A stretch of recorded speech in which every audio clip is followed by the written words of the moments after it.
د کورنیو چارو وزارت د نشهیي توکو پر وړاندې د مبارزې معینیت د روږدو کسانو د راټولولو په لړ کې دا ځل 80 تنه روږدي کسان چې 55 تنه د ننګرهار ولایت او 40 تنه د کابل ولایت له مختلفو سیمو څخه راټول او د درملنې په موخه امید صحي کمپ ته ور وپېژندل.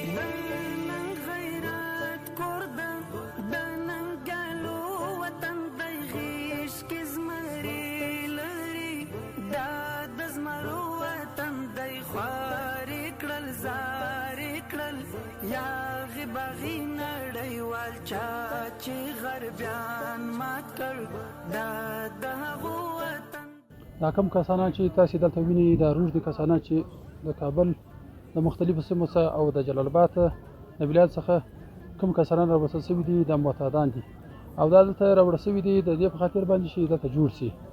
نو دا تقریبا 50 نفره د جلال آباد سره راوستل شوي دي او 24 نفره د دغه سره راوستل شوي دي د کابل د ولایت او شاوخوا د سیمو سره راوستل شوي دي د تداوی لپاره.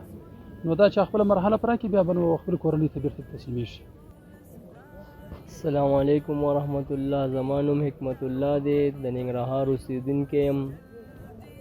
دلته کمپ امید راغلي یو د تداوۍ دپاره. زه خپله پوډر مې څکل، 3 کاله مې پوډر وڅکل او دلته تداوۍ دپاره راغلي. الحمدلله ډېره ښکلې تداوي روانه ده. زموږ د اسلامي امارات نه همدغه امید و چې همدغسې ښه کارونه به کېږي انشاءالله.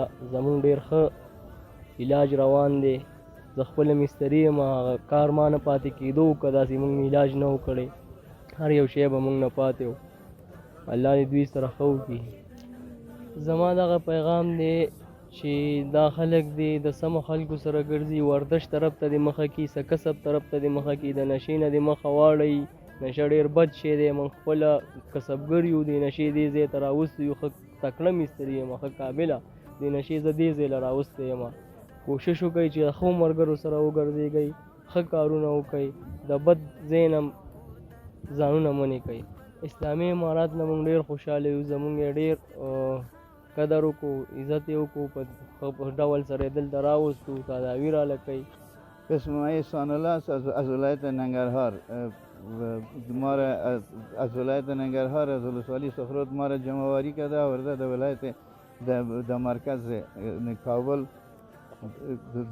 به خاطر تداوی که مدت 2 سال میشنه که شربت متادون استعمال میکنم.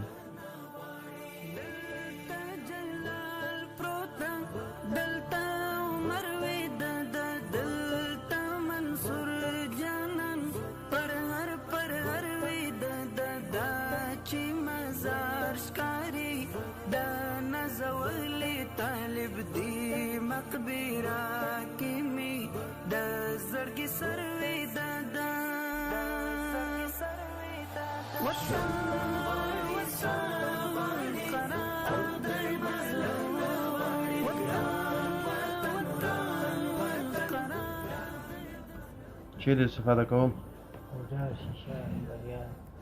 ټول استفاده کوي. اوس فی الحال څه مشکل لري؟ اوس فلحال ځان درد کوي. ځان دې درد کوي. بسم الله الرحمن الرحیم. نوم مې ډاکټر محمد نسیم کامران دی، د کمپ امید نوکریوال ډاکټر یم. د نن شپې نوکریوال یم. دلته چې موږ ته کوم ناروغان راځي، هغه ناروغان چې دلته ساري ناروغي لري، هغه ناروغان موږ هغه ځان ته وارډ لرو. مثال تبرکلوز دي، نور اسکیبس لري، نور ناروغي لري، هغه بیا ځان ته اطاقو کې هغه کوو، ځانګړي اطاقونه ورکوو. تشخیص معاینې نه وروسته بیا ورکوو خپل اطاقو ته. دغه ناروغان چې موږ دلته غواړو اسم ولد او عمر هغه کوو، کوم مشکلات چې دلته لري عاجل ته مراجعه کوي، بیا هغې مطابق دوا ورته ورکوو.